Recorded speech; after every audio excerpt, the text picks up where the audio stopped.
اگر یک نفر 100 تا آپارتمان داشته باشه در اروپا، هیچ کس براش احترام قائل نیست.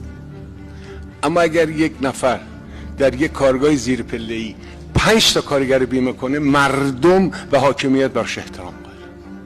عزیزانم، این رو باید به بزرگان کشور منتقل بکنیم. سرمایه گذار با ثروتمند و پولدار متفاوته. متاسفانه در افواه این ذهنیت مخدوش شده، همه رو با یک وضعیت نگاه میکنن.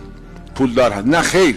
سرمایه گذار کسی است که تمام سرمایه‌شو به زمین پیچ و مهره میکنه و هر روز صبح دغدغه کارگر و بیمه و مالیات رو داره.